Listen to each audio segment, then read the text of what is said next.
ஆண்டவரை முன்னிலைப்படுத்துங்க, ஆண்டவரை முன்னிலைப்படுத்துவார். ஆமேன். ஆண்டவருக்கு முதன்மை சொல்லுங்க எல்லாரும். முதன்மையானவருக்கு வாயை திறந்து, முதன்மையானவருக்கு முன்னுரிமை. ஆமேன் சொல்ல மாட்டீங்களா? இன்றைக்கி விடுமுறை நாள். ஒருவேளை கணவர்கள்லாம் ஒருவேளை தொழிலுக்கு போயிருப்பாங்க. இந்த விடுமுறை நாளில் கூட பாருங்கள், நம்ம ஆண்டவருக்காக நேரம் செலவழிக்க முடியல. இன்றைக்கி தமிழ்நாடு முழுக்க இன்றைக்கி கூட்டங்கள், ஏகப்பட்ட கூட்டங்கள். இன்றைக்கி எனக்கு பல அழைப்பு.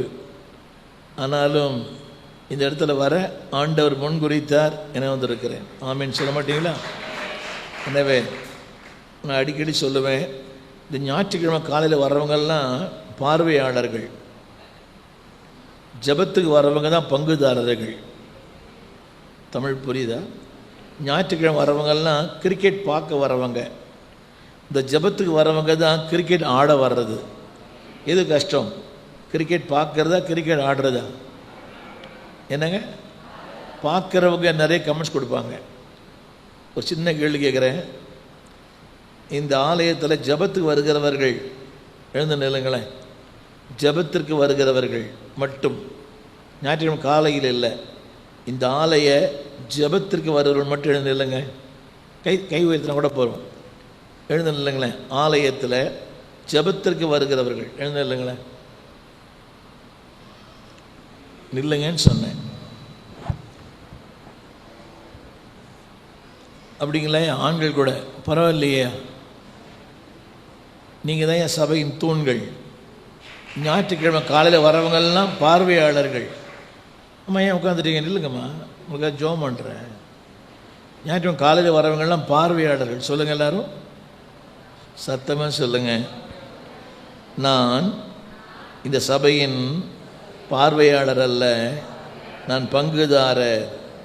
நான் கிரிக்கெட் பார்க்க வரல, நானே கிரிக்கெட் ஆட வருகிறேன். ஒரு சின்ன கேள்வி, ரொம்ப சந்தோஷமாக இருக்குது. நீங்கள் இல்லாமல் சபை இல்லை. நீங்கள் தான் சபையின் முதுகெலும்பு. நான் சொல்கிறேன், உங்களுடைய இந்த தியாகம், இந்த அர்ப்பணம் உங்களை பாதுகாக்கும், உங்கள் சந்ததியை பாதுகாக்கும். அப்படின்னு சொல்ல மாட்டீங்களா?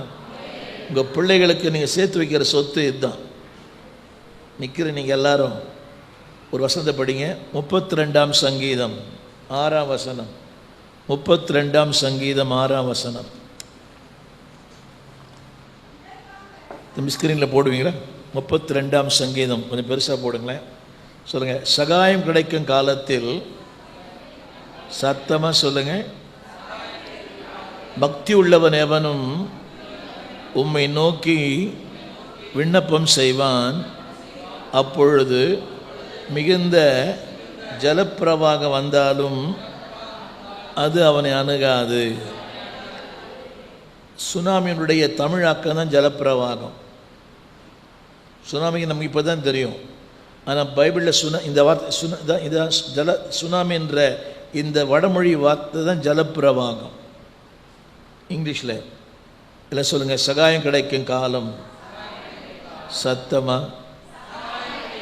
நல்ல சுகம், நல்ல பலன், பார்க்கும் கண்கள், கேட்கும் செவிகள், ஓடும் கால்கள், இதெல்லாம் சகாயம் கிடைக்கிற நாட்கள் இல்லையா?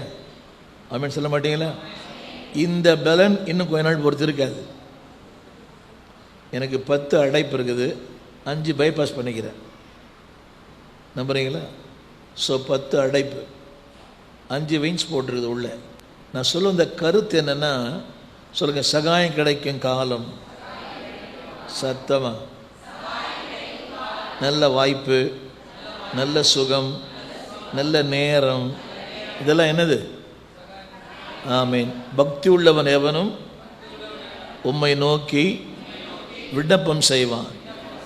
அதாவது ஜலப்பிரவாகம் வரும்போது ஜெபிக்க முடியாது. நான் சொல்ல புரியுங்களா உங்களுக்கு? வியாதி வரும்போது, கஷ்டம் வரும்போது, துன்பம் வரும்போது, இந்த ஜலப்பிரவாகம் வரும்போது ஜெபம் பண்ண முடியாது. ஆனால் இன்றைக்கு பண்ணுற ஜெபம் அன்னைக்கு பாதுகாக்கும். சொல்லுங்க. அணுகாது.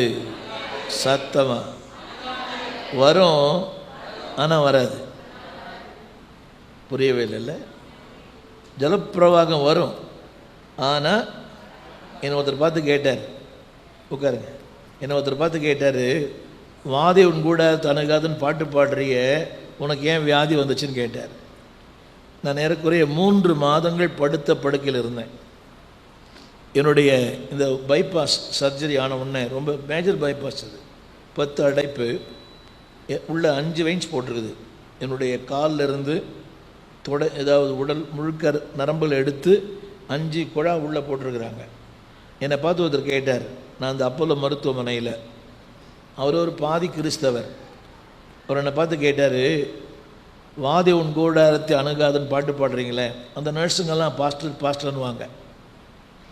அவர் ஒரு அரைக்குறை கிறிஸ்தவர். அவர் சொன்னார், அவர் கத்தோலிக்கர் நினைக்கிறேன், ஃபாதர், நான் இங்கே இருக்கிறதுல நியாயம் இருக்குது, நான் நிறைய குடிப்பேன், I am a chain smoker, ஆனால் நீங்கள் ஆண்டவரோட ஊழியம் பண்ணுறீங்க, நீங்கள் குடிக்கிறதில்ல, நீங்கள் எந்த கெட்ட பழக்கம் இல்லைன்னு சொல்கிறீங்க, நீங்கள் உங்கள் படுத்துட்டுருக்கிறீங்கன்னு கேட்டார். என்னை கேட்டார், அவருக்கு இந்த பாட்டு தெரியும், வாதி உன் கூடாரத்தை அணுக. நான் சொன்னேன், உலகத்தானுக்கு வந்தால் மாறிக்கொண்டு போகும், எங்களுக்கு வந்து விசிட் பண்ணிட்டு தான் போகும். புரியுதா? உலகத்தானுக்கு வந்தால் நான் தினந்தோறும், நான் 13 நாள் அந்த ஐசியூவில் 4 நாள் இருந்தேன். ஐசியூவில் தினந்தோறும் அனைவருடைய முகத்தை மூடுவதை பார்த்தேன். புரியுதா? அனைவருடைய முகங்களை மூடுவதை, துணியால் முகத்தை மூடுறதை பார்த்தேன். என்ன அர்த்தம்? இறந்துட்டாருன்னு அர்த்தம். யோசித்து பார்த்தீங்களா? சொல்லுங்கள் எல்லாரும், இன்றைய ஜெபம் நாளை ஆசீர்வாதம். சொல்லுங்கள், என்னுடைய ஜெபம் நித்தியத்திற்கான நிரந்தர முதலீடு. சத்தமாக சொல்லுங்கள், என்னது? நம்புறீங்களா? இது இங்கெங்கும் முதலீடு போடுறோம், அதெல்லாம் போயிடும். இன்னைக்கு கூட பாருங்கள், இந்த ஆன்லைன் ட்ரேடிங்கில் எத்தனையோ பேர் லட்சக்கணக்காக கோடிக்கணக்கான பணத்தை இழந்துட்டாங்க ஆன்லைன் ட்ரேடிங்கில். உலகம் அப்படி தான், மேலான ஒன்றை சொல்லும், ஆனால் கீழ்த்தரமான ஒன்றை கொடுக்கும். சொல்லுங்கள் எல்லாரும். ஆனால் ஆண்டவர் அப்படி இல்லை, அவர் எதை சொன்னார் அப்படியே செய்வார். என்னோடு சேர்ந்து சொல்லுங்கள், தேவனோடு செலவழிக்கும் நேரம் செலவழிக்கப்படுகிற நேரம் அல்ல, அது முதலீடு செய்யப்படுகிற நேரம். ஒன்ஸ் அகைன் சொல்லுங்க, தேவனோடு செலவழிக்கிற நேரம் செலவழிக்கப்படுகிற நேரம் அல்ல, அது முதலீடு செய்யப்படுகிறது. முதலீட்டிற்கு பயங்கர வட்டி உண்டு. ஆமென் சொல்ல மாட்டீங்களா? The time I am spending with God, it is not spending. அக்கா வீட்டுக்கு போகிறோம், தம்பி வீட்டுக்கு போகிறோம், அம்மா வீட்டுக்கு போகிறோம், மாமா வீட்டுக்கு போகிறோம், யார் யார் வீட்டுக்காலும் போகிறோம், அதெல்லாம் ஸ்பெண்டிங். ஆனால் இங்கே வர்றது வந்து இன்வெஸ்டிங். ஆமென் சொல்ல மாட்டீங்களா? சொல்லுங்கள், தேவனோடு நான் செலவழிக்கலை, முதலீடு பண்ணியிருக்கிறேன். ஆமேன். 55 ஆண்டுகள் நான் ஆண்டவரோடு வாழ்ந்திருக்கிறேன். எத்தனையோ மேடு பள்ளங்கள். நினைக்கூடாது, ஒரு ஊழியக்காராக இருக்கிறது ரொம்ப பாடு. இப்போ இந்த ஐயா பாருங்கள், இந்த ஊழிய கூட்டம் நடத்துறது எவ்வளோ பாடு தெரியுமா?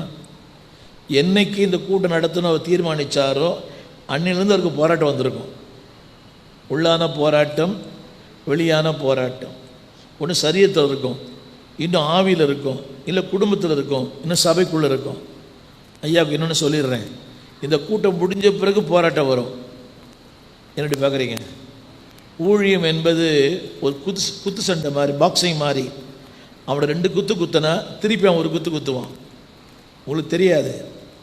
நல்ல வேலை பாஸ்டர் வேலை, அது நம்ம கேவலமான வேலை. என்னடி பார்க்குறீங்க? நல்ல வேலைன்னா சொன்னால் புரியுமா உங்களுக்கு? கொஞ்சமாக பிரசங்கம் பண்ணால் சரக்கே இல்லைன்றீங்க, ரொம்ப பேசினா அறுக்கிறாருன்றீங்க, சத்தமாக பேசினா பாஸ்டர் அம்மாவோட சண்டை அப்படின்றீங்க, அமைதியாக பேசினாருன்னா பாஸ்டர் பயந்துட்டாருன்றீங்க, பணத்தை பற்றி பேசுனா பணப்பேயின்றீங்க, பேசலைன்னா அவர் என்னங்க அவர் ஏகப்பட்டதாக இருக்குதுன்றீங்க, நல்ல சட்டை போட்டால் நம்ம காணிக்கை காசு பேசுதுன்றீங்க. புரியல. உதாரணம், பாஸ்டர் வீட்டில் ஒரு சோஃபா இருக்குது, ஒரு 65 இன்ச்சு டிவி இருக்குது, உடனே சொல்கிறீங்க, டே நம்ம காசு தாண்டா பாஸ்டர் வீட்டில் இருக்குது. புரியவே இல்லை. நல்ல சட்டை போட்டால் நம்ம காணிக்கை காசுன்றீங்க, கொஞ்சம் கசங்கி போன சட்டை போட்டால் பாஸ்டர் வேஷம் போடுறாருன்றீங்க. புரியல. பாவத்தை பற்றி பேசுனா அனுபவம் பேசுதுன்றான் அவன். புரியவே மாட்டேங்குதுல்ல. பாவத்தை பற்றி பேசுனா அனுபவம் பேசுதுன்றான். பேசலைன்னா அவர் எப்படி பேசுவார், அவர் எப்படி இருக்கிறாருன்றான். தமிழ் புரியுதா இல்லையா? இப்படிலாம் சபைக்கு வரக்கூடாதுன்னா நான் வேறு மாதிரி அப்படின்றான். நல்ல வேலை ஆனால் மோசமான வேலை. ஐயா ஒத்துப்பாரான்னு தெரியல. நல்ல வேலை ஆனால் என்னது, நான் அந்த மருத்துவமனையில் இருக்கும்போது அந்த டாக்டர் என்னை பார்த்து கேட்டார், நீங்கள் குடிப்பீங்களான்னு கேட்டார். நான் 55 வருஷம் ஆச்சு நான் ஆண்டவர்கிட்ட வந்து. 51 வருஷம் நான் ஊழியம் பண்ணுறேன். நீங்கள் குடிப்பீங்களான்னு கேட்டார். நான் சொன்னேன் பாஸ்டர்னே. ஸ்மோக் பண்ணுவீங்களான்னு கேட்டார். நான் பாஸ்டர்னே. நம்ப முடியலையேன்றார். என்னங்க, நான் ரொம்ப நாளைக்கு அப்புறம் நேற்று தான் ஹாஸ்பிட்டல் போன வாரம் போனேன். வெள்ளிக்கிழமை போனேன் ஹாஸ்பிட்டலுக்கு. லாஸ்ட் ஃப்ரைடே போனேன். அப்போ அந்த டாக்டர் என்னை பார்த்து சொன்னார், இப்போது லாஸ்ட் ஃப்ரைடே உங்களுக்கு இந்நேரம் ஹார்ட் அட்டாக் வந்திருக்கணுமேன்னார் என்னுடைய ரிப்போர்ட்டை பார்த்து. அப்போ அந்த டாக்டர் சொன்னார் என்கிட்ட, இது அடைப்பு எப்படி வருதுன்னா வெளியே சொல்ல முடியாத மன அழுத்தங்கள் உள்ள பிளாக் ஆகிடுமா. எப்படிங்க? வெளியே சொல்ல முடியாத மன அழுத்தங்கள், ரொம்ப ஸ்ட்ரெஸ் இருந்துச்சுன்னா இதுதான் பிளாக் வந்துடுமா. இந்த ஐயா கேட்டு பாருங்கள், எவ்வளோ ஸ்ட்ரெஸ் தெரியுமா. இந்த கூட்டத்தில் நீங்கள் எல்லாம் வரலையே. ஐயா ஒன்று தெரியுமா ஐயா, நம்ம ஜனங்கள் நம்முடைய பழி வாங்கும் நேரம் இப்படிப்பட்ட நேரங்கள் தான். புரியவே இல்லை. நம்முடைய ஜனங்கள் நம்மை பழி வாங்கும் நேரம். வெளியிருந்து பிரசங்கியார் கூப்பிடுவீங்க, அந்த பிரசங்கியார் வரும்போது தான் இவங்க பழி வாங்கிடுவாங்க. நீங்கள் ரொம்ப நல்லவங்க. என்னங்க அப்படி பார்க்குறீங்க? சொல்லுங்கள், சாயங்காலம் வருவேன்னு சொல்லுங்கள், சத்தமாக சொல்லுங்கள். இந்திய தொலைக்காட்சிகளில் முதன்முறையாக திரைக்கு வந்து சில மாதங்களேயான புத்தம் புதிய, அப்படியா? புரியவே மாட்டேதில்லை. சொல்லுங்கள். நான் ஒரு என்னுடைய சாட்சியை சொல்கிறேன். என்கிட்ட எந்த கெட்ட பழக்கம் இல்லை. நான் ரொம்ப நாள் சபைக்கு போனேன். ஒரு 2 வருஷத்துக்கு மேலே சபைக்கு போயிட்டேன். ஆனால் ஞானஸ்தானம் மட்டும் எடுக்கலை. அப்போ அந்த ஐயா கேட்டார், என்ன பாஸ்டர் ஐயா கேட்டார், தம்பி ரொம்ப நாள் சபைக்கு வரீங்களே ஞானஸ்தானம் எடுக்கலையேன்னு கேட்டார். நான் சொன்னேன், ரொம்ப கஷ்டம் அப்படின்னு. அவர் சொன்னார், நான் தான் கொடுக்குறேன், உனக்கு என்ன கஷ்டம் அப்படின்னாரு. அப்போ நான் சொன்னேன், சாப்பாடு இல்லாமல் இருப்பையா, ஆனால் சினிமா இல்லாமல் இருக்க மாட்டேன்னு சொன்னேன். ஒரு படத்தை முதல் நாள் பார்க்க நான் தூக்கமே வராது. அப்படி ஒரு சினிமா வெறி. சிவாஜி கணேசன் மேலே நிறைய படம், 100 படம் மேலே பார்த்துருக்குறேன் சிவாஜி படத்தை. 30/8/70 1970 அன்னைக்கு ஞானசானம் எடுத்தேன். 55 வருஷம் ஆச்சு. இதுவரையும் சின்ன திரையிலையும் பார்க்கல, பெரிய திரையிலையும் பார்க்கல. அந்த எண்ணமே வரல. சின்ன திரையிலையும் பார்க்கல, பெரிய திரையிலையும் பார்க்கல. எத்தனை பேர் நான் சொல்கிற தமிழ் புரியுது? சின்ன திரையிலையும் பார்க்கல, பெரிய 55 வருஷம் ஆச்சு. ஏன் தெரியுமா? ரட்சிப்பு என்பது எண்ணங்களின் மாற்றம். சொல்லுங்கள் எல்லாரும். சுபாவங்களின் மாற்றம், ஆசைகளின் மாற்றம், வாழ்க்கையின் மாற்றம், பாதையில் மாற்றம், பயணங்களில் மாற்றம். எல்லாம் வந்து சொல்லுங்கள். ரட்சிப்பு என்பது எண்ணங்களின் மாற்றம். மாறினவங்க மட்டும் ஆமீன்னு சொல்லுங்கள். எண்ணங்களில் அவன் நல்லா இருக்கிறா, இவன் நல்லா இருக்கிறா, அவன் நல்லா இருக்கிறா, இவன் நல்லா இருக்கிறா. என் வீட்டு பக்கத்தில் ஒரு டீச்சர் அம்மா இருந்தாங்க. ஆரம்பத்தில் அவங்க தான் ஜெபம் சொல்லி கொடுப்பாங்க. ஒரு டீச்சர் அம்மா, கவனிக்கிறீங்களா? நல்ல ஆவிக்குரியவங்க. அவங்க உன்னதமான சபைக்கு போகிறவங்க. எத்தனை பேர் புரியுது நான் சொல்கிறது? உன்னதமான சபைக்கு புரியுதா? உன்னதமான சபை எது?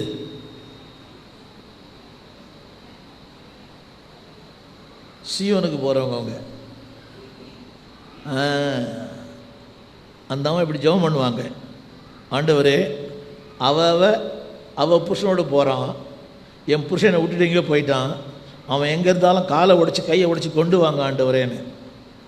புரியவே மாட்டதில்லை.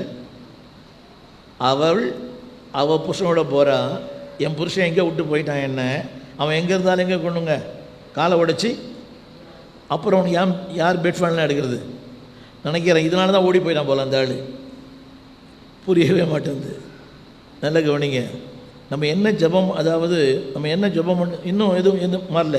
சொல்லுங்கள் எண்ணங்கள், சொல்லுங்கள் எண்ணங்கள், எண்ணங்களின் மாற்றம், ஸ்பாவங்களின் மாற்றம், ஆசையில் மாற்றம். சத்தமா அன்னைக்கு வேற ஆசை, இன்னைக்கு ஆண்டவர் தான் ஆசை. மாதர் பண்ணர் இல்லையா, வேறொரு ஆசை இல்லை உண்மை தவிர. எத்தனை பேருக்கு ஆண்டவர் தான் ஆசைன்னு சொல்கிறவங்கெல்லாம்? அப்படியா? அப்படியா? சின்ன கேள்வி கேட்குறேன். இன்னைக்கு உங்கள் வீட்டில் உங்கள் உறவுகளில் முக்கியமான திருமணம் ஒரு நிகழ்ச்சி, நீ அங்கே போயிருப்பீங்களா இல்லை இங்கே வந்திருப்பீங்களா? உங்கள் வீடுகளில் உங்களோட குடும்பத்தில் முக்கியமான நிகழ்ச்சி இன்னைக்கு பொண்ணு பார்க்குறாங்க, மாப்பிள்ளை பார்க்குறாங்க, நிச்சயதார்த்தம், இது ஒரு திருமணம். மனசாட்சிக்கு வச்சு சொல்லணும், நான் இங்கே தான் வருவேன்னு சொல்கிறவங்க மட்டும் கை வருத்துங்க. ஃபஸ்ட் நல்லா பாருங்கள், ஃபஸ்ட் ஐயா நல்லா பாருங்கள். உங்கள் உறவுகள் திருமணம், பொண்ணு பார்க்கறது, மாப்பிள்ளை பார்க்கறது ஒரு முக்கியமான விஷயம், புதுமனை புகு விழா. நீ அங்கே போயிருப்பீங்களா இல்லை இங்கே வந்திருப்பீங்களா? நான் இங்கே தான் வரேன்னு சொல்கிறவங்க மட்டும் கை தூக்குங்க. ஆண்டவர் பார்க்குறார், ஆவியானவர் பார்க்குறார். போய் சொல்லக்கூடாது. சொல்லுங்கள், நான் அங்கே போயிருக்க மாட்டேன், இங்கே தான் வருவேன் சொல்கிறவங்க மட்டும். உண்மையாக சத்தியமாக சொல்வதெல்லாம் உண்மை. உங்கள் மனசாட்சி ஆமேன்னு சொல்லுதா? சொல்லுங்கள், முதன்மையானவருக்கு முதலிடம். நம்புறீங்களா? சொல்லுங்கள், எல்லாம் முக்கியம். சத்தமாக முக்கியங்களில் ஆண்டவர் முக்கியம், சபம் முக்கியம். நம்புறீங்களா? எல்லாம் சொல்லுங்கள், முக்கியமானவருக்கு முன்னுரிமை. நிறைய இருக்கலாம், அதனால் 1 கோடி கூட வரலாம். அந்த 1 கோடி வந்தாலும் இங்கே வருவதற்கான சந்தோஷத்தை போல சந்தோஷம் கிடையாது. அப்படின்னு சொல்ல மாட்டீங்களா? சொல்லுங்கள், சகாயம் கிடைக்கும் காலத்தில்.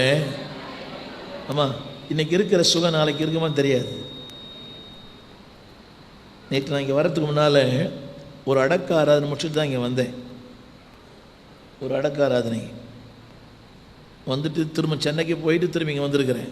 கள்ளக்குறிச்சியில் அவள் ஒரு மருத்துவர், அந்த சகோதரி. வெள்ளிக்கிழமை இரவு நல்லா படுத்தாங்க, சனிக்கிழமை காலையில் படுக்கையிலேயே பேரலிஸ் வந்துருச்சு அவங்களுக்கு. அவங்க ஒரு மருத்துவர். சனிக்கிழமை காலையில் சகோதரிக்கு உடனே சேலத்தில் அட்மிட் பண்ணாங்க. அங்கே அந்த பிளட் கிளாட் ஆகி அங்கேயே இறந்துட்டாங்க. வெள்ளிக்கிழமை இரவு நல்லா படுத்து பேசிட்டு, கடந்த வாரத்தில் மகளுக்கு திருமணம் முடிச்சுட்டு வெள்ளிக்கிழமை நல்லா படுத்து தூங்கினாங்க. காலையில் எழுந்த உடனே அவங்க இல்லை. சொல்லுங்கள், வாழ்க்கை நிரந்தரம் அல்ல, அவர்தான் நிரந்தரம். வாழ்க்கை குறுகினது, நித்தியம் நீளமானது. சொல்லுங்கள் எல்லாரும், வாழ்க்கை குறுகினது. பக்கத்தில் சொல்லுங்கள், வாழ்க்கை குறுகினது, நித்தியம் நீளமானது. ரொம்ப ஆடாதம்மா, ரொம்ப பண்ணிக்காத. சத்தமாக சொல்லுங்கள், பந்தாலாம் பண்ணாத. சத்தமாக சொல்லுங்கள். உள்ளே போனால் மூச்சு, வெளியே போனால் போச்சு. அப்படின்னு சொல்ல மாட்டீங்களா? அந்த சகோதரி நல்ல ஊழியத்தில் ஈடுபாடு உள்ளவர்கள், என்னுடைய கிளை சபை. எனவே தான் அவ்வளோ கஷ்டப்பட்டு அங்கே போயிட்டு திரும்ப சென்னைக்கு போயிட்டு திரும்பி இங்கே வந்திருக்கிறேன். ஒரே நாளில் பிரயாணம் பண்ணிவிட்டு. நான் சொல்ல வந்த சத்தியம் தெரியுமா? சொல்லுங்கள், தேவன் தந்த வாய்ப்புன்னு சொல்லுங்கள். சத்தமாக சொல்லுங்கள். ஆலயத்துக்கு வருவது, வார்த்தையை கேட்பது வாய்ப்புன்னு சொல்லுங்கள். ஆங்கிலத்தில் ஒரு பழமொழி இருக்கிறது, opportunity is a visitor, it comes once in a while. வாய்ப்பு என்பது ஒரு முறை வரும், அதை தவற விட்டால் வாய்ப்பே வராது. அப்படின்னு சொல்ல மாட்டீங்களா? இந்த வாய்ப்பு நாளைக்கு உங்களுக்கு வருமானு தெரியல, இந்த வாய்ப்பு நாளைக்கு எனக்கு வருமானு தெரியாது. எனக்கு நிறைய அலுவல்கள் இருக்குது. நான் இப்போ தான் 31ஆம் தேதி தான் நான் சென்னைக்கு வந்தேன். 31ஆம் தேதி சென்னைக்கே வந்தேன். நான் சொல்ல வந்த விஷயம் என்ன தெரியுமா? ஆனாலும் உங்களோடு பேசுவது எனக்கு ஒரு பெரிய வாய்ப்பு. இல்லை சொல்லுங்கள், வாய்ப்பை பயன்படுத்தாவிட்டால் வாய்ப்புகளே வராது. ஆமென் சொல்ல மாட்டீங்களா? வசனம் கேட்பது ஒரு வாய்ப்பு, ஆலயத்துக்கு வர்றது ஒரு வாய்ப்பு, ஆண்டவரை துதிப்பது ஒரு வாய்ப்பு. இந்த வாய்ப்பு நாளைக்கு வருமா? நாளைக்கு வருமா தெரியாது. அந்த வாய்ப்பை யார் பயன்படுத்திக்கிறாங்களோ கர்த்தர் அவங்களை ஆஸ்வதிக்கிறார். ஒரு சின்ன உதாரணம் சொல்கிறேன் செய்திக்குள்ளே போல. இந்த பைபிளில் மரியாள் யோசேப்பு தன் முதற்பேரான பிள்ளையை பெறுவதற்காக சத்திரத்துக்கு போகிறாங்கல்ல, அந்த சத்திரக்காரன் சொன்னால் இந்த பைபிளில் எல்லாருடைய பேர் இருக்குது, விபச்சாரி பேர் இருக்குது, பிச்சைக்காரன் பேர் இருக்குது, ஆனால் சத்திரக்காரன் பேர் இல்லை. நல்லா கவனமாக கேளுங்க. மரியாளும் யோசேப்பும் பிள்ளையை பெறும்படி சத்திரத்துக்குள்ளே போகிறாங்க. அவன் பேர் என்னது? சத்திரக்காரன். ஒன்று தெரியுமா? அவன் இந்த தோற்றத்தை பார்த்தான், அவங்களுடைய தோற்றத்தை பார்த்தான், எளிமையான தோற்றம். அவர் தச்சர். இந்த அம்மா ஒரு ஏழை குடும்பம். அவங்களுடைய உடைகளை பார்த்தான், எல்லாத்தையும் பார்த்து உடனே சொன்னான், இடம் இல்லை, சத்திரம் என்பது இலவசம். சொல்லுங்க எல்லாரும். ஆனால் என்ன சொல்கிறான் அவன்? கவனிங்க, அன்னைக்கு மட்டும் இடம் கொடுத்துருந்தான்னா சத்திரக்காரனா இல்லை, சத்திர சொந்தக்காரனை மாறி இருப்பான். எப்படின்னு கேட்குறீங்களா? ஞானிகள் சாஸ்திரிகள் கொண்டு வந்தாங்க வெள்ளை போலம், தங்கத்தை விட 13 மடங்கு விளைய பெற்றது வெள்ளை போலம். உங்களுக்கு தெரியுமா? தங்கத்தை விட 13 மடங்கு விளையேற பெற்றது வெள்ளை போலம். அப்போது வெள்ளி, பொன், துபவர்க்கம் இதெல்லாம் சாஸ்திரி கொடுத்தாங்க இல்லையா? கொஞ்சம் கொடுத்துருப்பாரா? யோசிப்பு கொடுத்துருப்பாரா? கொடுத்துருக்க மாட்டாரா? இல்லை சத்திரக்கார இடம் கொடுத்துருந்தா கொஞ்சம் கொடுத்துருப்பாரான்னு கேட்டேன். என்னங்க, நம்மளே ஒரு வீட்டுக்கு போனால் சாப்பிட்டா அந்த பிள்ளைகிட்ட ஒரு 100 ரூபா கொடுக்குறோம் அப்படின்னா, ரட்சகர் யோசேப்பு மரியாதை எவ்வளோ என்ன கொடுத்துருப்பாங்க? வெள்ளியும் பொன்னையும், பொன்னை விட 13 மடங்கு விளையாடுறது வெள்ளை போலும். ஒரு உண்மை தெரியுமா? ஆண்டவர் இயேசு மரித்த போது நிக்கோதேமு வைத்த அந்த வெள்ளை போலத்தின் மதிப்பு அன்னைக்கே $32,000. அதை 80ஆல் பெருக்குங்க. அன்னைக்கு நிக்கோதேமு வைத்த வெள்ளை போலத்தின் மதிப்பு $32,000. டெக்ஸ் பேல் வச்சுருந்தீங்கன்னா நீங்கள் இதை பார்க்கலாம். இயேசுவின் சரீரத்தில் நிக்கோதேமு வைத்த வெள்ளை போலத்தின் மதிப்பு $32,000. இன்றைக்கி 85 ரூபா ஒரு டாலர். 32,000 × 85 பெருகி பாருங்கள், எத்தனையோ கோடிகள் வரும். அப்படின்னு எவ்வளோ பெரிய பணக்காரன் இல்லாமல் ஆமீன் சொல்ல மாட்டீங்களா? அதனால தான் கர்த்தர் அவன் பேரை பைபிளில் வச்சுருக்கிறார். ஆமீன் சொல்லுங்கள். சொல்லுங்கள். வாய்ப்பை தேவன் தருகிறார். சொல்லுங்கள். பக்கத்தில் சொல்லுங்கள். அக்கா, தங்கச்சி சொல்லுங்கள். அக்கா, தேவன் வாய்ப்பு கொடுத்துருக்கிறாரு, விட்டுறாதீங்க. இன்றைக்கி இருக்கிற சுகம் நாளைக்கு இருக்குமான்னு தெரியல. இன்றைக்கி நம்ம வீட்டுக்காரர் ரொம்ப நல்லா இருக்கிறாரு, நாளைக்கு எப்படி ஆவார் தெரியல. என்னோட பார்க்குறீங்க, நல்லவர் தான் வீட்டுக்காரு, எப்போதாவது ஒரு முறை. புரியவே மாட்டேங்குது. நீங்கள் கூட நல்லவங்க தான், எப்போதாவது ஒரு முறை. நான் ரொம்ப நல்லவன் சொல்கிறவங்க மட்டும் கை தூக்காட்டுங்க. நான் ரொம்ப நல்லவங்கன்றேன். நல்லவங்க யாருமே இல்லை, நம்ம நல்லவங்க தான். எப்போதாவது. ஆனால் எப்போது நம்ம நல்லவங்களா? ஆனால் அவர் எப்போதுமே நல்லவர். நாம் எப்போதாவது ஒரு முறை நல்லவர். உங்கள் அத்தான் கூட தான், நீங்கள் கூட நல்லவங்க தான். அவர் நல்லா இருந்தாலும் நீங்கள் அவர் நல்லவர் தான். பட்டு போடாங்க கொடுத்தா நீங்கள் நல்லவர், கொடுத்தா நீங்கள் மம்மி, கொடுங்க டம்மி, கொடுத்தீங்கன்னா நீங்கள் தாய், கொடுக்கல நீங்கள் பேய், கொடுத்தா நீங்கள் அத்தான், கொடுக்கலாம் அவன் செத்தான். உலகமே அப்படி தான். என்னடி பார்க்குறீங்க பாருங்கள். இப்போ உங்களுக்கு தெரியாது, சென்னையில் சம்பளம் வாங்குகிற வரைக்கும் அவருக்கு மதிப்பு இருக்குது. என்னைக்கு ரிட்டையர்ட் ஆகிடுறாரோ அன்றைக்கி மதிப்பே இல்லை அவருக்கு. புரியவே மாட்டேங்குதில்ல. சம்பளம் வாங்குகிற வரைக்கும் காஃபி சாப்பிட்றீங்களா, டீ சாப்பிட்றீங்களா, ஹாஸ்டலுக்கு சாப்பிட்றீங்களா. ரிட்டையர்ட் ஆன பிறகு தண்ணி கேட்டால் கூட நம்ம சொல்லுது, கை இல்லை, எட்டக்கூடாது. இப்போ தானே உட்காந்தேன், உன்னை பெத்தா மாதிரி தானே எங்கள் அம்மா என்ன பெத்தா, கண்ணு அவியிலையே தண்ணி கேட்டதுக்கு. புரியவே மாட்டேங்குது. இந்த அம்மா ஹை ஜம்ப் லாங் ஜம்ப்லாம் பண்ணுது சபையில் வேறு. புரிய மாட்டேது. ஹை ஜம்ப் பண்ணுது, லாங் ஜம்ப்லாம் பண்ணுது. என்னது நான் ஸ்டாப் அந்நிய பாஷை பேசுது. ஆனால் புருஷனை வாடா போடாந்து. எனக்கு ஒரு வீட்டுக்கு போயிருக்கிறேன். அந்த ஐயா சொல்கிறார், ஐயா இந்த அம்மா என்ன வாடா போடான்னு சொல்லுதியா, கொஞ்சம் புத்தி சொல்லிட்டு போங்கன்னு. நான் கேட்டேன், ஏன் சிஸ்டர் அப்படி சொல்கிறீங்கன்னு. நான் ஸ்கூல் டீச்சராக இருக்கிறேன் பாஸ்டர், பிள்ளைகளை வாடா போடான்னு சொல்லி பழக்கமாகிடுச்சு. அதனால் வீட்டில் கூட அதே மாதிரி வருதுன்னு சொல்லுது அந்த அம்மா. கொடுமை இல்லை இதெல்லாம். ஸ்கூலில் வாடா போடான்னு சொல்லுது, அதனால் புருஷனை வாடா போடான்னு தான். புரியவே மாட்டேங்குது. சொல்லுங்கள், சாட்சி சொல்கிறது முக்கியம் இல்லை, சாட்சியாக வாழ தான் முக்கியம். இன்றைக்கி நிறைய பேர் வீட்டில் ஏஞ்சல் ஆகிறாங்க, வெளியே போனால் லூசிஃபர் ஆகிடுறாங்க. சபையில் ஏஞ்சல் மாதிரி, ஆனால் வீட்டில் போனால் லூசிஃபர் மாதிரி. புரியவே மாட்டேங்குதுல. சர்ச்சில் அவர் கிறிஸ்டோஃபர், ஆனால் வீட்டில் போனால் லூசிஃபர். என்னடி பார்க்குறீங்க? சொல்லுங்கள், நான் சபையிலையும் ஏஞ்சல் தான், வீட்டில் கூட ஏஞ்சல் தான். சுகி சொல்லுங்கள். ஏன் இப்படி அருள் பாரு சொல்லுங்கள், நல்லா கரங்களை உயர்த்தி. நான் சர்ச்சிலும் ஏஞ்சல் தான். என் வெக்கமாக சொல்கிறதுக்கு மனசாட்சி குத்துதில்லை.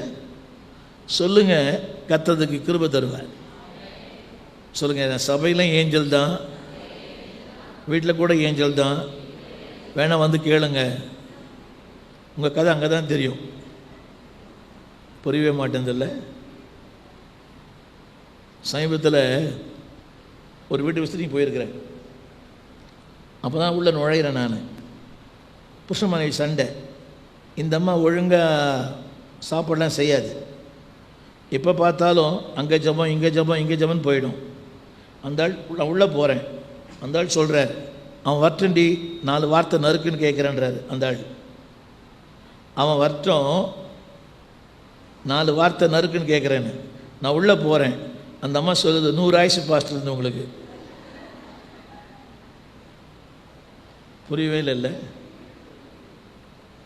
நான் உள்ளே போகும்போது என்ன சொல்கிறேன், அந்த அம்மா சொல்லுது, பாஸ்டர் நீங்கள் வாங்க, 100 ஆயுசு இருந்து. நல்ல கவனிங்க, நாங்கள் இலவசம் ஆனால் மலிவானவர்கள் அல்ல. சொல்லுங்கள் எல்லாரும்.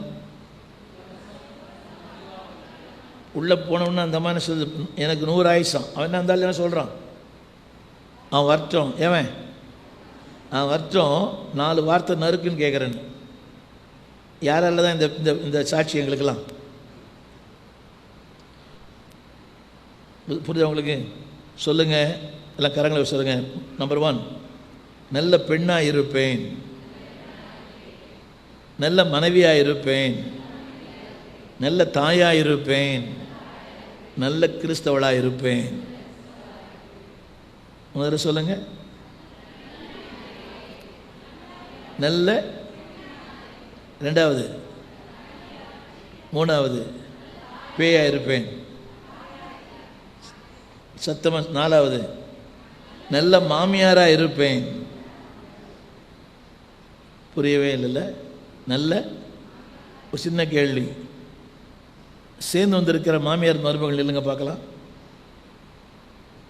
சேர்ந்து வந்திருக்கிற மாமியாரும் மருமகளும், பாஸ்டரமாக மரும வேண்டாம், மற்றவங்க இல்லைங்க.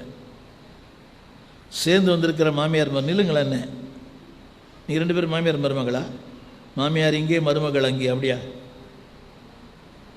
சேர்ந்து வந்திருக்கிற மாமியார் மருமகள் நீங்கள் 2 பேரும் மாமியார் மருமகளாமா? அப்படியா? வீட்டில் கூட இப்படியே தான் இருப்பீங்களா? வீட்டோடு இப்படியே தான் இருப்பீங்களான்னு கேட்டேன். அப்படியா? மறுபிறன்னு ஒன்று இருந்தால் உங்களுக்கு இந்த பொண்ணே மருமகளாக வரணுமா? ஏமா மறுபிறவின் இருந்தால் இந்த அம்மாவே உங்களுக்கு மாமியாராக வரணுமா? என் பாசம் ஒரு நரகமே போதாதன்றியா? 2 பேர் தான் வந்துக்கிறீங்களா மாமியார் மருமகள்?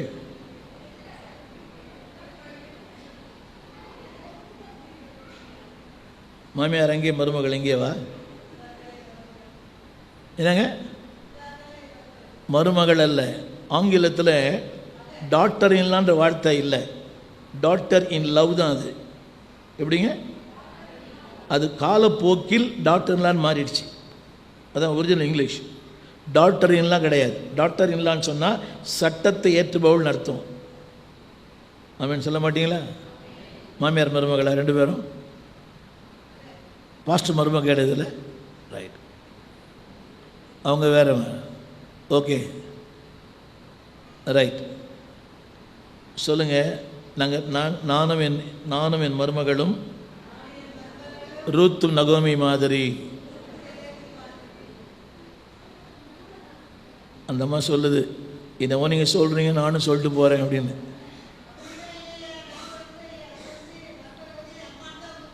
சூப்பர். Right right. கரங்களை தட்டி நன்றி எல்லாம் சொல்லுங்கள். Right right. Super super. ரொம்ப நன்றி. உங்களை ரொம்ப சந்தோஷமாக இருக்குது. மனைவி அமைவது இறைவன் கொடுத்த வரம் இல்லை, அம்மா அப்பா வளர்த்த வரம். மனைவி அமைவது இறைவன் கொடுத்த வரம் இல்லை, இறைவனை கொடுக்குறாரு. ஆண்டவராக கொடுத்தா ஒய்ஃபு, நீங்களாக சூஸ் பண்ணால் நைஃபு. அவராக கொடுத்தா துணை, நம்மளா தானே வேணேன். புரியவே இல்லை. அவராக கொடுத்தாருன்னா பெஸ்ட்டு, நம்மளா சூஸ் பண்ணால் ஒஸ்ட்டு. சில பேருக்கு காடம் கலந்த தெளிவு. பரவாயில்லை, பிரசங்கத்துக்கு உள்ள போல சொல்லுங்கள். தேவனோடு செலவழிக்கிற நேரம் நித்தியத்திற்கான நிரந்தர முதலீடு. சொல்லுங்கள், செலவழிக்கும் நேரம் செலவழிக்கிற நேரம் அல்ல, முதலீடு செய்யப்படுகிற நேரம். எல்லாரும் கண்களை மூடி இந்த சொல்லுங்கள். தேவனே, சத்தமா, உலகத்தில் செலவழிக்கிற நேரங்களை விட உம்மோடு செலவழிக்கிற நேரங்கள் அதிகமாக இருக்கட்டும். அப்படி இல்லைன்னா என் வாழ்க்கையே வீணாக போகும். இன்னொரு முறை சொல். தேவனே, உலகத்தில் செலவழிக்கிற நேரங்களை விட உம்மோடு செலவழிக்கிற நேரங்கள் அதிகமாக இருக்கட்டும். அப்படி இல்லைன்னா நான் பிறந்ததற்கே அர்த்தம் இல்லை. உங்களுக்கு புரியுதா? உலகத்துக்குள்ளே போனால் பேக்கெட் நிரம்பும், ஏசுநாதர் பின்னால் வந்தால் மனசு நிரம்பும். நம்புறீங்களா? நான் ஒன்று சொல்கிறேன் கேளுங்க. பதில் கிடைக்குதோ இல்லையோ ஜெபம் பண்ணுங்க. என்னங்க, சகாயம் கிடைக்கும் காலத்தில் என்ன பண்ணுங்க? அந்த வசனம் போட்டு தம்பி, இன்னொரு போடுறியா? 32ஆம் சங்கீதம் 6ஆம் வசனம். சத்தமாக சொல்லுங்க. என்ன ரொம்ப பாருங்க. தேவை இருக்குதோ இல்லையோ ஜெபிங்க. என்னைக்காவது ஒரு நாள் தேவை வரும். அந்த தேவைக்கு அந்த நாள் ஜெபம் பயன்படும். நான் சொல்கிறது விளங்குதா? வியாதி வரும்போது ஜெபிக்க முடியாது. நான்லாம் 3 மாதம் படுத்த படுக்கையில் இருந்தேங்க. மரணத்தின் விளிம்பில் போயிட்டேன். ரொம்ப மெலிஞ்சு போயிட்டேன். 10 அடைப்பு. எனக்கு அந்த பைபாஸ்க்கு அப்புறம் நிறைய காம்ப்ளிகேட்டட். எனக்கு 2 முறை அனஸ்தீசியா கொடுத்துட்டாங்க. எனக்கு காலையில் 5:30 மணிக்கு எனக்கு சர்ஜரி அப்போலோ மருத்துவமனையில். இதுக்கு மத்தியில் சென்னையில் இருக்கிற ஒரு அரசியல்வாதி, ஒரு மினிஸ்டர், அவருக்கு ஹார்ட் அட்டாக். ஸோ அவருக்கு உடனே அட்டன் பண்ணணும். அதனால் என்னுடைய சர்ஜரியை ஸ்டாப் பண்ணிவிட்டு அனஸ்தீசியா கொடுத்துட்டாங்க எனக்கு. அவருக்கு அட்டன் பண்ணாங்க. அது முடிய 3 மணி ஆயிடுச்சு. திருப்பி 3 மணிக்கு என்னுடைய அனஸ்தீசியா அது பவர் போயிடுச்சு. திரும்ப இன்னொரு அனஸ்தீசியா கொடுத்தாங்க. அது கொடுத்து என்ன ஆச்சுன்னா என்னுடைய குரல் வலை எல்லாமே அப்படியே நொறுங்கி போச்சு. 3 மாதம் பேச்சே வரல. இசைக்கில் வசனம் இருக்குது, நீ சில காலம் ஊமையனாக இருப்பாய். காற்று வரும் ஆனால் வார்த்தை வராது. ரொம்ப ரொம்ப வாய்ஸ் ரொம்ப கிணத்துக்குள்ளே பேசுகிற மாதிரி இருக்கும். என் மனைவிக்கே தெரியாது. உண்மையை சொன்னால் எழுதி தான் காட்டுவேன். அந்த அளவுக்கு வாய்ஸ் போயிடுச்சு. நான் சொல்ல இந்த கருத்தறியுமா? அப்போ நான் ஜபமே பண்ண முடியாது. ஆனால் என்னைக்கோ பண்ண ஜபம் அன்னைக்கு நம்மளை பாதுகாக்கும். அந்த வசனம் போடுங்க தம்பி, இன்னொரு முறை சொல்லுங்கள். சகாயம் கிடைக்கும் காலத்தில் பக்தி உள்ளவன் விண்ணப்பம் செய்வான். ஜலப்பிரகம் வரும்போது, வியாதி வரும்போது, துன்பங்கள் வரும்போது, விபத்துகள் வரும்போது அவனை அது பாதுகாக்கும். அமீன் சொல்கிறீங்களா? அம்மா சும்மா இருக்கிற நேரங்கள்லாம் நீங்கள் ஜெபம் பண்ணுங்கம்மா. வீட்டில் சும்மா இருக்கும். உங்களுக்கு தெரியாது ஜலப்புறம் எப்போ வரும், ஜலப்பிரவாகம் எப்போ வரும்னு கேட்டேன். எப்போ வரும்? நாளை காலை 10 மணிக்கு நான் வீட்டுக்கு வரப்போகிறேன். அப்படியா? எப்போ வேணால் வரலாம். புரிய மாட்டேங்குதில்ல.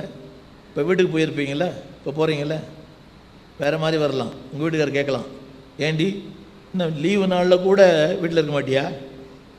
புரிய மாட்டேங்குதில்ல. அந்த ஆளுக்கு வேறு வேலை இல்லை, உனக்கும் வேறு வேலை இல்லை. எந்த ஆளுக்கு? ஆமாம்.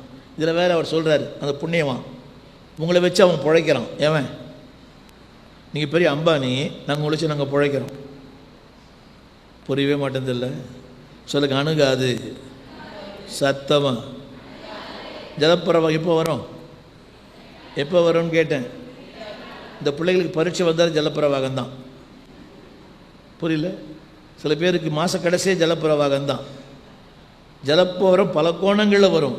ஆனால் சொல்லுங்கள், வரும் வரும். ஆனால் ஏன் சத்தமாக புரியுதா? இப்போ முழங்கால் போட முடியுது, இன்னும் கொஞ்ச நாள் முழங்கால் போட முடியாது. முழங்கால் போட முடியுது, இன்னும் கொஞ்ச நாளில். இப்போ கஷ்டப்பட்டு நீங்கள் வர முடியுது, இன்னும் கொஞ்ச நாள் வர முடியாது. சொல்லுங்கள், தேவன் எல்லாவற்றையும் அவர் கணக்கிலே வைத்திருக்கிறார். ஆமென் சொல்ல மாட்டீங்களா? நீங்கள் பண்ணுற ஒவ்வொரு ஜபத்தையும் கர்த்தர் தொகையிடுகிறார். 87ஆம் சங்கீதம் 6ஆம் கடைசி வார்த்தை, 87:6 கடைசி சொற்றொடர் போடுங்க, தொகையிடுகிறார். இந்த கடைசி வார்த்தை மட்டும் சொல்லுங்கள், தொகையிடுகிறார். சத்தமாக சொல்லுங்கள், சத்தமாக எல்லாம் கரங்களை உயர்த்தி சொல்லுங்கள், என் ஜப நேரங்களை தொகையிடுகிறார், என் முழங்காலை தொகையிடுகிறார், என் அலைச்சல்களை தொகையிடுகிறார். என்ன பாருங்கள், இந்த வெயிலில் வரீங்க பார்த்தீங்களா, இவ்வளோ தூரம் ரெண்டு பார்க்குறீங்க, இந்த வெயிலில் வரீங்களே, இதெல்லாம் தேவன். சத்தமாக சொல்லுங்கள். நம்ம இங்கிலீஷ் மீடியம் வச்சுக்கிறீங்களா? இங்கிலீஷ் பேப்பர் இருக்குதா? அதில் இங்கிலீஷ் இருக்குதா?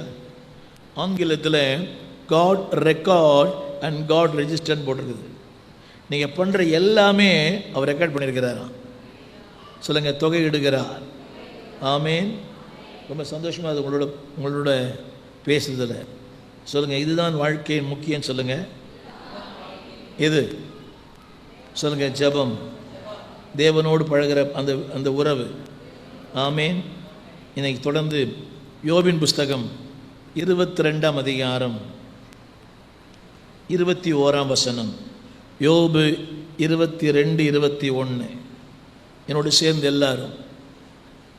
யோபு 22, 21 சொல்லுங்க. நீர் அவரோடு பழகி சமாதானமாயிரும், அதனால் உமக்கு நன்மை வரும்.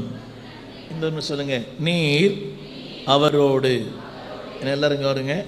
ஜபம் என்பது நான் அவரோடு பழகிற பழக்கம். சத்தமாக சொல்லுங்க, சொல்லுங்க, நான் அவரோடு. அதை அப்படியே மாற்றி சொல்லுங்களேன், அவர் என்னோடு. ஆமீன். புரியுதா உங்களுக்கு? நான் அவரோடு, அவர் என்னோடு. இந்த வார்த்தை யோவான் சுவிசேஷம் 17ஆம் அதிகாரத்தில் 23 முறை இந்த வார்த்தை வருது. யோவான் 17ஆம் அதிகாரம் 23ஆம் வசனம். யோவான் 17ஆம் அதிகாரத்தில் 23 முறை இந்த வார்த்தை வருது. நீரும் நானும், you and me, you and me, 23 முறை அந்த வார்த்தை வருது. என்ன எல்லாரும் பாருங்க, சொல்லுங்க, நான் அவரோடு பழகி. சத்தமா,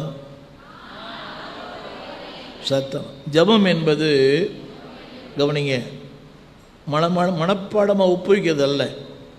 ஜபம் என்பது அவரோடு இருக்கிற ஒரு பழக்கம். சத்தமாக சொல்லுங்க. தமிழ் புரியுதுங்களா? ஜபம் என்பது நான் அவரோடு. உலகத்தில் பழக பழக புளிக்கும், ஆனால் இயேசுவோடு பழக பழக இனிக்கும். ஆமேன். போர் அடிக்காது. 55 ஆண்டுகளாக நான் ஆண்டவரோடு பழகிறேன். ஆங்கிலத்தில் ஒரு பாட்டு இருக்குது, everyday with Jesus is sweeter than the day before. நேற்றை விட இன்றைக்கு இன்பம், இன்று விட நாளை இன்பம். சொல்லுங்கள், நான் அவரோடு பழகி. கவனிங்க, ஒருத்தரோடு பழகணும்னா அவரை பற்றி தெரிஞ்சுக்கணும். அதெல்லாம் கவனிக்கல. சில பேரோட பழகினா ஆபத்து. நல்லா கவனிங்க. எல்லாரோடும் பழகக்கூடாது உலகத்தில் கூட. ஒருத்தரோடு பழகணும்னா முதல்ல அவருக்கு தெரியணும், இவர் யார். சொல்லுங்கள், சர்வஞானி. சத்தமாக. கடந்த காலம் தெரியும், நிகழ்காலம் தெரியும், வருங்காலம் தெரியும். எனக்கு கடந்த காலம் தெரியும், நிகழ்காலம் தெரியும், ஆனால் என்னை படைத்தவருக்கு 3 காலங்களுமே தெரியும். சொல்லுங்கள், சர்வஞானி. சொல்லுங்க, சர்வ வல்லவர், எதையும் செய்வார், எங்கும் செய்வார், எப்போதும் செய்வார். சொல்லுங்க எல்லாரும், எதையும் செய்வார், எங்கும் செய்வார், எப்போதும் செய்வார். இன்னைக்கு நீங்கள் பண்ணுற வேலை இன்னும் கொஞ்ச நாள் பொறுத்து பண்ண முடியாது. இன்னும் கொஞ்ச நாள் பொறுத்து. ஏன் தெரியுமா? பலவீனங்கள், ஞாபக சக்தி குறைஞ்சிரும், ஏதோ ஒன்று இருக்கும். முதிர்ச்சி வர வர நம்முடைய இயலாமை வந்துடும். புரியுதா? முதிர்ச்சி வர வர என்ன வந்துடும்? இயலாமை. ஆனால் என் இயலாமையிலும் அவர் செயல்படுகிற கர்த்தர். ஆமேன். அந்த பாட்டு கூட இருக்குதுல்ல, இயலாமையில் நீ செயல்படுவீர் உம் கரம். நம்புறீங்களா? இயலாமையில் ரொம்ப கஷ்டம். ஹலோ, என்ன பாருங்க எல்லாரும். முதுமையில் கணவனை அறியலாம், ஏழ்மையில் மனைவியை அறியலாம். புரியல? முதுமையில் கணவனை அறியலாம், அவங்க விருப்பம் வந்துடும். புரியுதா உங்களுக்கு? தலைவலி நீங்கள் வந்தால் சொல்கிறான், உன்னை கட்டினது எனக்கு தலைவலின்றான். வறுமையில் மனைவி அறியலாம், ஏழ்மையில் காசு இல்லை, உடனே மதிப்பு போயிடுது, மரியாதை போயிடுது, வார்த்தைகள் மாறுது. வாங்கன்னு சொன்ன இடத்துல வா போ, இதுதான் உலகம். ஆனால் என்னோட இயலாமையிலும் அவர் என்னோட செயல்படுகிற கர்த்தர். ஆமென் சொல்ல மாட்டீங்களா? என்னால் ஒன்றுமே முடியாது, ஆனால் எனக்காக செயல்படுகிற கர்த்தர். எசேக்கியேல் 16 அதிகாரத்தில் நான் தூக்கி எறியப்பட்டேன். எசேக்கியேல் 16 ஒரு கண்ணும் என்பேல் பிரியமாயில்லை. எசேக்கியேல் 16 படிக்கிறீங்களா? எசேக்கியேல் 16:8 ஒரு கண்ணும் என்மேல் பிரியமாயில்லை. எசேக்கியேல் 16 அதிகாரம்.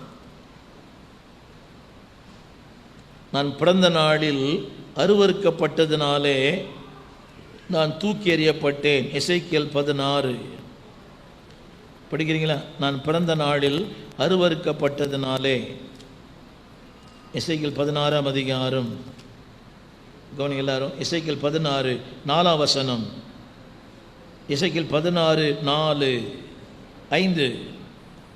என் பிறப்பின் வர்த்தமானம் என்னவென்றால், 5ஆம் வசனம், உனக்காக பரிதபித்து இவைகளில் ஒன்றையாகிலும் உனக்கு செய்ய ஒரு கண்ணும் உன் பேரில் இரக்கமாய் இருந்ததும் இல்லை. நீ பிறந்த நாளில் நீ அருவருக்கப்பட்டதினால் வெளியில் எறிந்துவிடப்பட்டாய். ஹலோ, உலகம் சில நேரங்களில் பாருங்க, கணவனுக்கு மனைவி அருவருப்பு, மனைவி புருஷனுக்கு அருவருப்பு, நான் பெற்ற பிள்ளைகள் நம்மளை அருவருக்குது. தமிழ் புரியுதா? இந்த வியாதி நேரங்களில் நம்மளை அருவருப்பாக பார்க்குதுங்க பிள்ளைகளை. ஒரு சின்ன வியாதி வந்துட்டா அந்த அருவருப்பு வரும்போது வேதம் சொல்லுகிறது, எங்கே நீ வெளியிலே தூக்கி எறியப்பட்டாய். ஹலோ, ஆனால் ஒருத்தர் சத்தமாக சொல்லுங்கள், 6ஆம் வசனத்தெல்லாம் சேர்ந்து சொல்லலாம். அவர் சத்தமாக சொல்லுங்கள், அவர் என் அருகே கடந்து வந்தார், என்னை பார்த்தார், நின்றார், பேசினார், பிழைத்திரு என்று சொன்னார். கரங்களை தட்டி ஆமீன் சொல்லுங்களா? சொல்லுங்கள், என்ன அருகே சொல்லுங்கள். இயலாமையில் என்ன பாருங்க, தூக்கி எறியப்பட்டேன். எதை தூக்கி எறிவாங்க? எதை தூக்கி எறிவாங்க? வேஸ்ட்டு. புரியுதா உங்களுக்கு? வயசான அம்மா அப்பாவை தூக்கி எறிகிற பிள்ளைகள்லாம் இருக்கிறாங்க. சொல்லுங்க, என் அருகே, கரங்களை உயர்த்தி, என் அருகே கடந்து வந்தார், நின்றார், பார்த்தார், பேசினார், என்னை பிழைக்க வைத்தார். கரங்களை தட்டி ஆமேன்னு சொல்லுங்க. அடுத்து ஒன்று சொல்கிறாரு. அடுத்து ஒன்று சொல்கிறாரு. அடுத்து 11ஆம் வசனம். என்னை 11ஆம் வசனம் சொல்லுங்க. என்னை ஆபரணங்களால் அலங்கரித்தார், என் கைகளிலே கடகங்களையும் என் கழுத்திலே சரப்பணியும் போட்டார், நெற்றியிலே நெற்றி பட்டயத்தை வைத்தார், காதுகளிலே காதனை வைத்தார், என் தலையின் மேல் சிங்காரமான கிரீடத்தை தரிப்பித்தார். எல்லாம் கரங்களை தட்டி ஆமேன்னு சொல்லுங்க. அண்டர்லைன் பண்ணீங்களா? யாருக்கு எந்த வாழ்க்கை? கரங்களை உயர்த்தி தூக்கி எறியப்பட்ட என்னை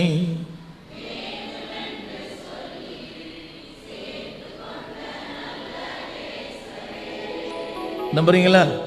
அது அழகான வார்த்தை.